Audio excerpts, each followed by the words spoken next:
이 시간 하나님께서 주시는 말씀은 누가복음 3장입니다. 누가복음 3장, 저희가 누가복음을 지금 보고 있는데요. 저희 하나님의 말씀을 경외하는 마음으로 다 함께 일어서서요.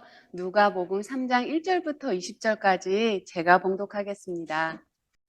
디베르 황제가 통치한 지 15해 곧 본디오 빌라도가 유대의 총독으로 헤롯이 갈릴리의 분봉왕으로 그 동생 빌립이 이두레와 드라곤이 지방의 분봉왕으로 루사니아가 아빌레네의 분봉왕으로 아나스와 가야바가 대제사장으로 있었을 때에 하나님의 말씀이 빈들에서 사가랴의 아들 요한에게 임한지라. 요한이 요단강 부근 각처에서 와서 제사함을 받게 하는 회개의 세례를 전파하니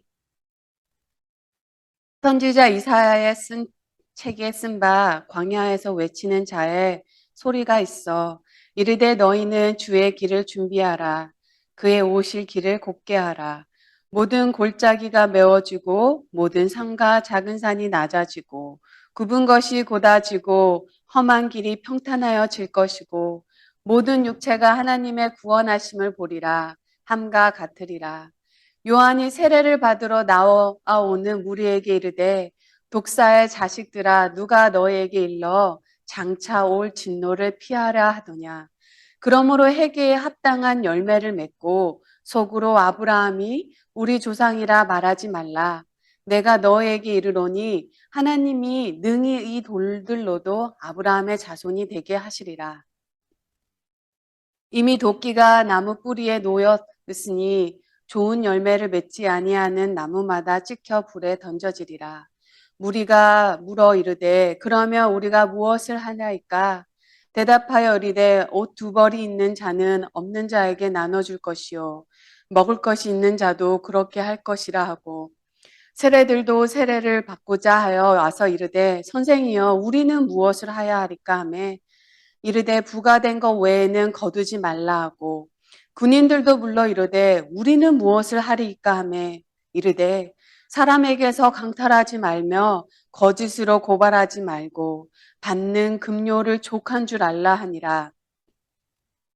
백성들이 바라고 기다림으로 모든 사람들이 요한을 혹 그리스도인가 심중에 생각하니 요한이 모든 사람에게 대답하여 이르되 나는 물론 너희에게 세례를 베풀거니와 나보다 능력이 많은 이시가 오시나니 나는 그의 신발끈을 풀기도 감당하지 못하겠노라. 그는 성령과 불로 너희에게 세례를 베푸실 것이요 손에 키를 들고 자기 타작마다 정하게 하사 알곡은 모아 곳간에 들이고 쭉정이는 꺼지지 않는 불에 태우시리라. 또 그 밖에 여러 가지를 권하여 백성에게 좋은 소식을 전하였으나 분봉왕 헤롯은 그의 동생의 아내 헤로디아의 일과 또 자기가 행한 모든 악한 일로 말미암아 요한에게 책망을 받고 그 위에 한 가지 악을 더하여 요한을 옥에 가두니라. 푸른 마르고 꽃은 시드나 하나님의 말씀은 영원히 서리라. 앉으셔도 됩니다. 기도하겠습니다. 하나님 아버지, 감당할 수 없는 자리에 섰나이다. 아버지, 은혜를 베풀어 주옵소서. 빈들에 홀로 서 있을 때 하나님이 세례 요한에게 다가가사 말씀을 전해준 것처럼 이 땅의 빈들에서 서 있는 우리에게 아버지 이 시간 찾아와 주옵시고 말씀하여 주옵소서. 본문에 집중하게 하시고 간결하게 그러나 분명하게 말씀을 전하게 하시고 사람의 생각이 전해지는 것을 막게 하시며 성령님 은혜 내려 주옵소서. 우리 안에서 행하여 주옵소서. 예수님의 이름으로 기도합니다. 아멘. 시리아의 수도의 다마스쿠스의 옛 도성 근처에는요, 무슬림들이 아주 신성하게 여기는 우마야드 모스크가 있습니다. 어, 네 번째로 성스럽게 생각한다고 하죠. 본래는요, 시리아의 최고 신으로 비를 주관하고 땅을 비옥해 하는 것으로 알려진 하다드에게 바쳐진 신전이었어요. 그 신전이 로마 시대에 와서는 주피터를 신전으로 개조되었고요. 비잔틴 제국으로 와서는 예배당으로 개조되었다가 우마이야 할리파 왕조 시대의 알 왈리드 1세에서는요, 이슬람 사원으로 개조되어 오늘에 이르고 있습니다. 그런데요, 이곳은 많은 기독교의 순례자들도 방문하고 있습니다. 왜냐면요, 놀랍게도 그 모스크 안에는요, 오늘 본문에서 봤던 것처럼 감금되었던, 그러니까 마케로스 산성에 감금되었다가 처형당한 세례 요한을 기념하는 작은 예배당이 있기 때문이에요. 모스크 안에 푸른빛을 도는 작은 도명 몽태의 채플이 있는데요. 그 초록색 도명 지붕 아래 바로 세례 요한의 머리가 모셔져 있습니다. 기독교 순례자들은요, 모스크 안에 안치된 그 세례 요한의 머리를 생각하며 생각에 잠깁니다. 누가는요, 예수님의 공생을 다루기 전에 세례자 요한을 먼저 등장시킵니다. 이것은 이미 하나님께서 계획하신 일이에요. 이사야서 42장과 말라기서 4장을 보면요, 하나님은 예수님이 오실 때에 엘리야의 심령과 능력을 갖고 예수님보다 먼저 오는 사람을 보내실 것이라고 약속하셨어요. 말씀하셨습니다. 바로 그가 세례 요한입니다. 하나님이 요한을 선발대로 그리스도보다 먼저 보내어 주님이 오시는 길을 준비하겠다는 것입니다. 자, 그렇다면 주님이 오시는 그 길을 어떻게 준비해야 될까요? 오늘 본문은 바로 그 말씀이에요. 1절에 보면요, 세례 요한 등장 시기는 디베르 황제가 통치한 지 15해라고 했습니다. 간단합니다. 디베로는 서기 14년 8월에 즉위를 했거든요. 그렇으니까 15년 후니까요, 서기 28년에서 29년 때에 하나님의 말씀이 빈들에 서 있는 요한에게 임함으로 시작되었다고 합니다. 한번 상상을 해보세요.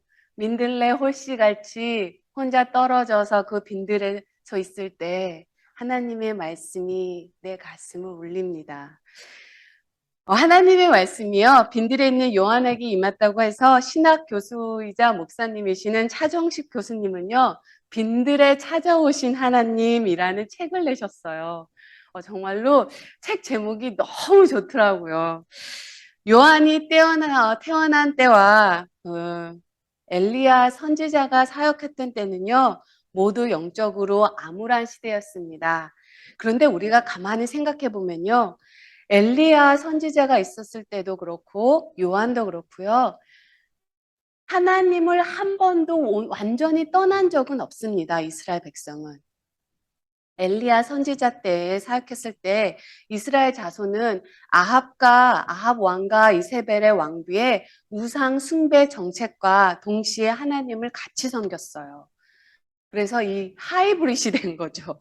또한 요한이 태어났을 때 말라기 선지자 이후에도요, 400년 동안 하나님의 말씀이 전해지지 않자, 그리고 로마 제국의 이 과대한 세금 징수와 억압으로 무엇보다 브로커 체제로 변해버린 이 성전으로 인해 소망은커녕 깊은 절망에 빠져들고 있었어요. 그러나 그들이 한 번도 예배를 드리지 않은 적은 없었습니다. 예배의 때가 되면 예배의 자리로 나가 예배를 드렸어요. 그러나 그들의 마음에는 하나님이 아닌 다른 무엇인가가 이미 크게 자리 잡고 있었다는 거예요. 이때 하나님은 세례 요한이 태어나게 하시고 그 소식을 가브리엘 천사를 통해 사가랴 제사장에게 전합니다. 근데 그때 가브리엘 천사가 이런 말을 하죠. 세례 요한이 주 앞에 큰 자가 될 거라고 했어요. 원어를 그대로 번역한다면 주님 보시기에 큰 인물이라고 하는 거죠. 우리가 어떤 번역을 갖고 있냐에 따라 그렇게 다르게 번역되어 있는데요. 주 앞에 큰 자이든 주님 앞에 주님 보시기에 큰 자이든 이걸 뒤집어서 보면요. 결국은 사람들 앞에서는 사람들이 보기에는 큰 인물이 아닐 수도 있다는 말입니다. 그는 엘리야 선지자를 상징하는 약대 털옷을 입고 허리에 가죽띠를 메고 가장 빈민층인 사람들이 먹었던 메뚜기와 석청을 음식으로 살았습니다. 제가 말씀드렸지만 이때 당시에 원 데나리어가 하루의 일당이라고 했잖아요. 그런데 그때 당시에 계란 하나가 원 데나리어였습니다. 대다수의 사람들은 프로틴, 단백질 섭취를 할 수 없었던 때이죠. 단백질 섭취를 되지 않으니까 면역성은 없을 수밖에 없었어요. 질병과 가난과 배고픔에 익숙한 삶을 살았던 거죠. 사람들이 그런 세례 요한을 보면서 전에 불수레를 타고 사라진 선지자 엘리사를 아마 떠올렸을 거예요. 본문에서는 이 모습을 이렇게 간단하게 말합니다. 3절을 보면요.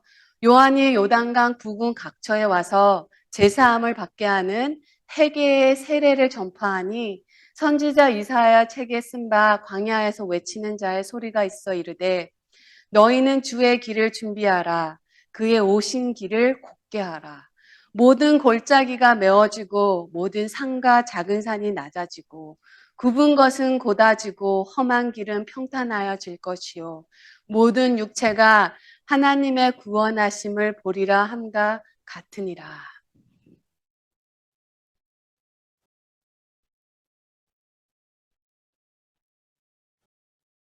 그러자 많은 사람들이 그가 메시아가 아닐까 하는 기대를 합니다. 그런데 세례 요한은요, 단호하게 나는 아니다 라고 말을 합니다. 그는 요단강에서 세계 회개의 세례를 전하고 있었어요. 브로코 체제로 변하게 변질된 성전에 절망한 많은 사람들이 세례 요한으로 나왔습니다. 마치 불이 붙은 풀밭에서 스물스물 기어 나오는 뱀들 마냥 바리새인들과 사두개인들도 세례자 요한을 찾아 회개의 세례를 받으려고 했습니다.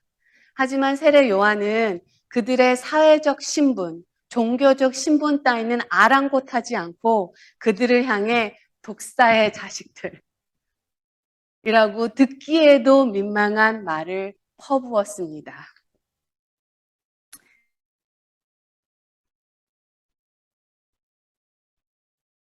오늘 목사님의 말씀이세요.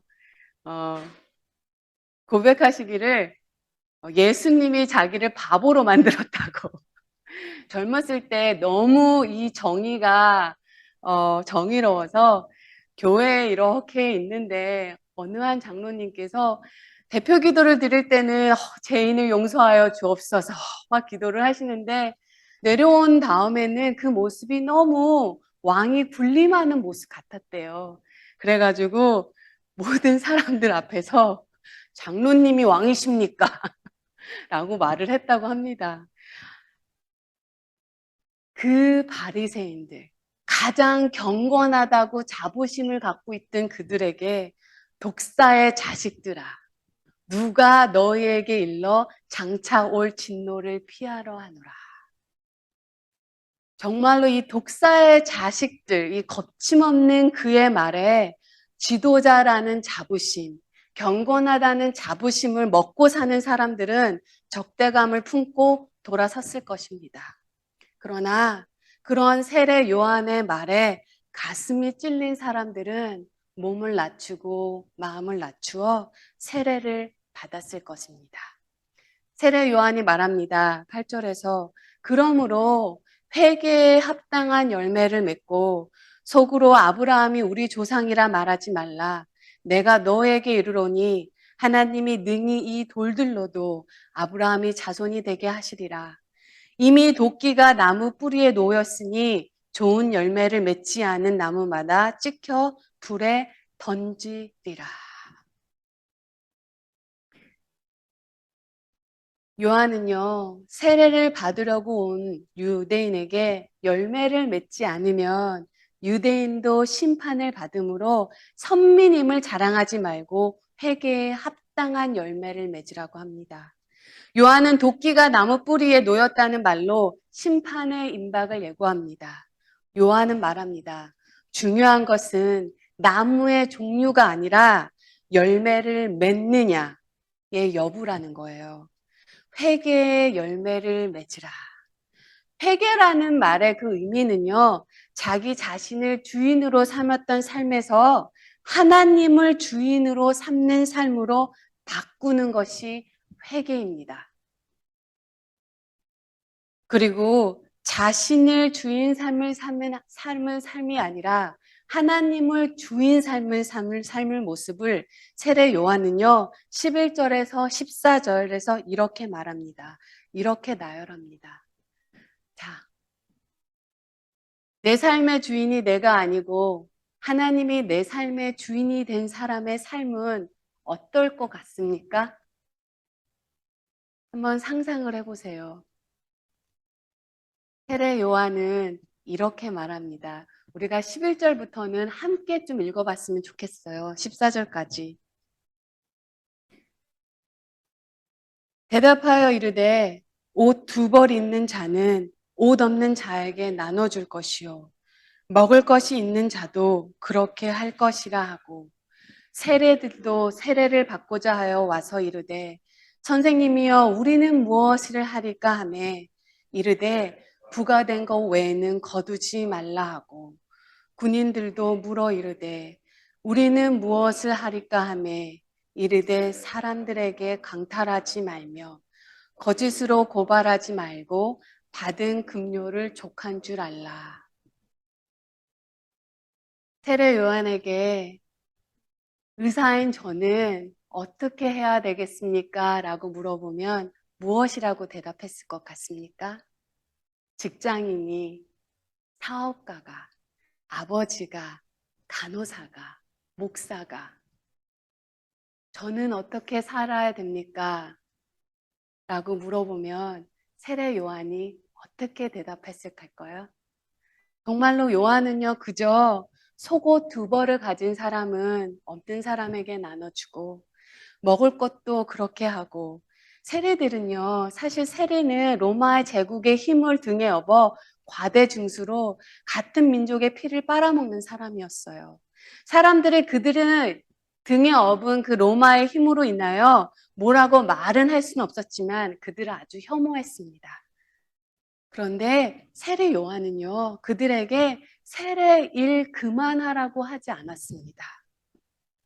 다른 직업을 찾아보라고 하지 않았어요. 그저 정한 것보다 더 많이 징수하지 말아야 한다고 말했습니다. 군인들은요, 아무도 협박하여 억지로 빼앗거나 거짓으로 고발하여 억울한 사람을 만들지 말며 속여서 빼앗지 말라는 것입니다. 그저 정직하게 자신에게 있는 힘을 다른 일을 억압하는데 휘두르지 말라는 거예요. 감사하는 능력을 회복하라고 했습니다. 이것은 어려운 일이 아니에요. 누구든지 할 수 있는 일입니다. 공부를 더 하라 그러지도 않았고요. 박사학위를 받으라고 하지도 않았어요. 세상을 바꾸라고 하지도 않았습니다. 그저 자기의 삶에 있는 그 자리에서 정직하게 힘을 휘두르지 않고 모두가 할 수 있는 일입니다.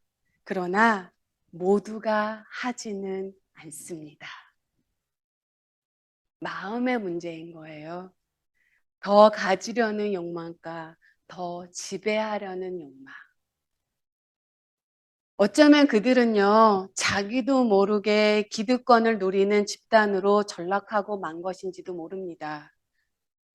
자기 말이 권력이 되는 것을 경험하고 물질적인 안락함에 길들여지다 보니 그들의 눈에는 전혀 다른 세상이 보이기 시작한 거죠.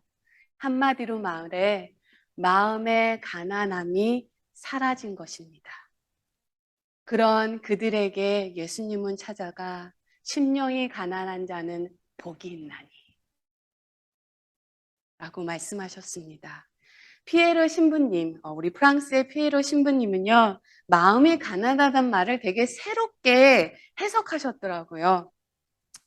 그것은 프란세스코처럼요, 자신이 가진 모든 재산을 나누어 준다는 의미로 해석하지 않으시고요. 피에로 신부님은 이렇게 해석하셨어요. 심령이 가난한 자란 그가 국가의 원수이건 회사의 우두 CEO이건 또는 노동조합의 책임자이건 교사이건 그는 매일 저녁 나의 능력과 특권과 재능과 학식을 가지고 약한 자와 가난한 자들을 위해서 무엇을 했는가 라고 자문하는 사람이 마음이 가난한 자라고 말했습니다. 어떤 사람들은요, 쌀떡에서 인심이 난다고 마음이 너무 가난하면 마음이 각박해질 수밖에 없다고. 당장 나 먹고 사는 거 힘든데 힘든 사람은 그렇게까지 마음을 쓸 수 없다고. 마음이 각박해진다고. 라고 말을 합니다. 사실 그 말은 맞는 말입니다. 하지만요, 열정적으로 부를 추구하는데도 가난을 면치 못하면 정신이 각박해지지만 자발적으로 가난을 택한 사람들의 정신은요, 오히려 맑아집니다. 그리고 자발적으로 가난을 택했다는 것은요, 자기 삶의 경계선을 넘어 다른 이들에게 나아간다는 말이에요. 예수님처럼요. 그렇다면 성도에게 회개에 합당한 열매는 무엇일까요? 저는 사람이 진리로부터 멀어질수록 남의 흠을 들추게 된다고 생각합니다. 진리로부터 멀어질수록 감사함이 줄어진다고 생각합니다. 그래서 가장 먼저는요, 회개에 합당한 열매란 작은 것에 감사할 줄 아는 능력의 회복입니다. 또한 우리가 신앙생활을 하다 보면요, 말씀에서도 말했지만요, 알갱이와 쌀래기가 함께 자랄 수밖에 없는 게 교회 안의 현실입니다. 우리가 신앙 고백에 말만 무성하고 열매가 없는 사람들 속에서 그들을 위선자로 아니면 가면 쓴 자라고 쉽게 말하기도 합니다. 그리고 그 속에서 신앙생활을 하다 보면요, 신물이 날 때가 있습니다. 어느새 내 마음이 강팍해지고 내 마음이 미움과 염려, 무관심으로 찰 때가 있습니다. 그런데요, 진짜 하나님의 사랑에 눈이 띄어진 진정한 성도에게 회개에 합당한 열매는요, 바로 이것이더라고요. 바로 그 가면 속에는 분명 말랑말랑한 맨 얼굴이 있다는 것을 잊지 않는 것입니다. 그거를 잊으시면 안 돼요. 예수님은요, 이 땅에 오신 예수님은 매일의 양식을 얻기 위해 이걸 한국말로 고군분투라고 하더라고요. 너무 힘들었어, 이런 단어. 하고 있는 사람들의 눈물겨운 삶을 눈여겨보았습니다. 그리고요, 죄의 유혹 앞에 속절없이 흔들리는 인간의 나약함을 보았습니다. 사람들을 사로잡고 있는 비릿한 욕망도 보았습니다. 그런데 예수님은요, 그것만 보지 않으셨어요. 그들 내면 깊숙한 곳에 숨겨진 거룩한 삶에 대한 열망도 보셨습니다. 그리고 그 열망을 깨우쳐 주셨어요. 깨우셨어요. 병든 이들과 귀신 들린 이들의 아픔을 고스란히 자기 아픔을 느끼셨고요. 방황하는 이들의 흔들리는 마음 위에 자기 마음을 얹어 주셨습니다.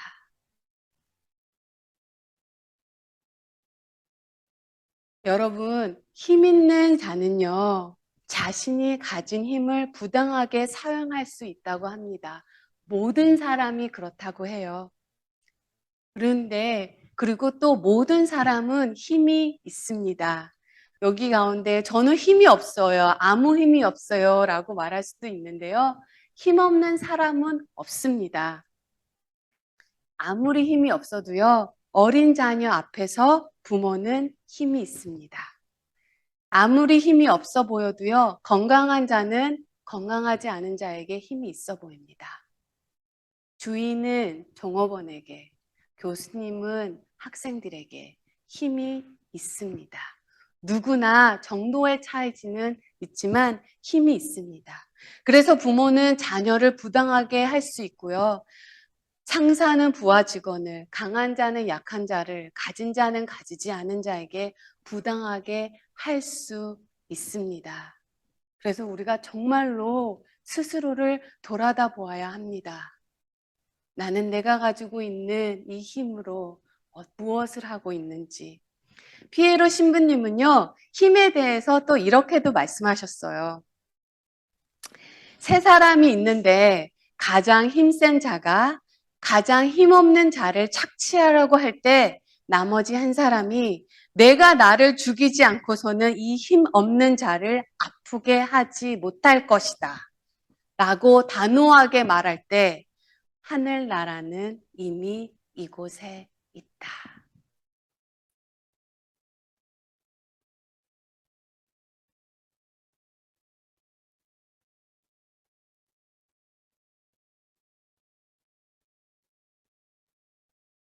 정말로요. 그리스도보다 먼저 보내어 그분의 길을 준비했던 마지막 선지자 세례 요한은 엘리야의 심령과 능력을 가졌다고 합니다. 제가 아까도 말씀드렸지만 이스라엘 백성은요, 한 번도 하나님을 완전히 떠난 적은 없습니다. 한 번도 하나님을 완전히 버린 적이 없습니다. 그러나 하나님을 섬기면서도 자신이 원하는 것을 얻고자 목적을 위해 바알도 섬기고 다른 우상도 섬겼다는 거예요. 그런데 하나님은요, 하나님과 함께 다른 신을 섬기는 것을 하나님을 버린 것이라고 말씀하셨어요. 너희가 나를 버렸다고 했습니다. 우리가 가짜 휘발유를 만들 때요, 가장 많이 들어가는 재료가 무엇인 줄 아십니까? 진짜 휘발유입니다. 같은 이치로요, 가짜 참기름을 만들 때 가장 많이 들어가는 재료가 진짜 참기름이래요. 그런데요, 가짜 휘발유에 진짜 휘발유가 들어갔다고 해서 진짜 휘발유가 되는 게 아닙니다. 가짜 참기름에요, 진짜 참기름이 좀 많이 들어갔다고 해서 진짜 참기름이 되는 게 아니에요. 이와 같이 하나님은요, 하나님이 주인된 삶에 다른 하나가 섞이면, 다른 주인이 섞이면 가짜라고 하십니다. 너희가 나를 버렸다. 이때 세례 요한이 말합니다. 회개에 합당한 열매를 맺으라. 중요한 것은 나무의 종류가 아니라 열매를 맺었느냐라고. 본문은 말합니다. 광야에서 외치는 자의 소리가 있어 이르되 너희는 주의 길을 준비하라. 그의 오실 길을 곧게 하라. 주의 길을 준비하라고 합니다. 이것은 자기 죄에 애통하는 마음을 뜻해요. 회개의 마음을 뜻합니다. 진정으로 자기의 죄를 회백하지 않고선 죄 용서함은 없습니다. 그런데요, 이 시대를 살아가는 우리에게도 준비해야 될 것이 있다고 하나님의 말씀은 말씀하세요. 바로 마태복음 22장에서 우리는 마지막 심판의 날에 예복을 입지 않고 있는 사람들이 쫓겨남을 당하는 모습을 우리가 볼 수 있죠. 마태복음 22장에서요. 또한 요한계시록 19장에서 하늘왕의 아들인 그리스도께서 신부로 표상되는 교회와 혼인을 올리는 장면이 나옵니다. 그때 성도들은 흰 옷을 입고 나온다고 해요. 그리고 이 흰 옷은 성도들의 의로운 행위라고 합니다. 요한계시록 19장을 읽을게요. 기뻐하라 즐거워하라 그분께 영광을 돌리자. 어린 양의 혼인날이 이르렀도다. 그의 신부는 단장을 끝냈다. 신부에게 빛이 나고 깨끗한 흰 모시 옷을 입히게 하셨다. 이 모시 옷은 성도들의 의로운 행위다. 마태복음 22장과 요한계시록의 19장에 나오는 신부가 입고 있는 이 흰옷은 성도들의 의로운 행위라고 합니다. 이 말은요, 의로운 행위로 구원을 받는다는 것이 아닙니다. 성경은 너무나도 분명히 얘기하고 있어요. 우리가 그리스도 예수를 믿는 믿음으로 말미암으로 은혜로 구원을 받고 우리의 노력이나 행위가 아닌 구원으로 받는다고 분명히 말하고 있습니다. 오직 은혜, 오직 믿음, 그리고 오직 은혜란요, 하나님이 우리를 사랑하시고 용서하시고 구원하셨다는 의미입니다. 우리가 누구인지 무엇을 행했기 때문이 아니라 예수님께서 하셨기 때문이라죠. 우리가 그리스도인이 되는 것은요, 하나님의 아들 예수 그리스도를 통한 그 구원의 역사를 믿음으로 그리스도인이, 크리스천이 되는 것입니다. 그리고 우리가 그리스도인이 되었을 때 하나님은 우리 가운데서, 우리 마음에서 일하기 시작하세요. 이것은 어느 한 일부의 크리스찬에게만 일어나는 일이 아니라 하나님은 모든 하나님의 자녀의 마음에 역사하십니다. 진정으로 하나님을 믿는 사람, 마음에 역사하시는 하나님이 있는 그리스도이라면 변화는 반드시 시작된다는 것입니다. 그래서 예수님께서 마태복음 7장 20절에서 그들을 뭐뭐로 그들을 알리라? 그들의 직업으로 그들을 알리라? 그들의 열매로 그들을 알리라고 말씀하신 거예요.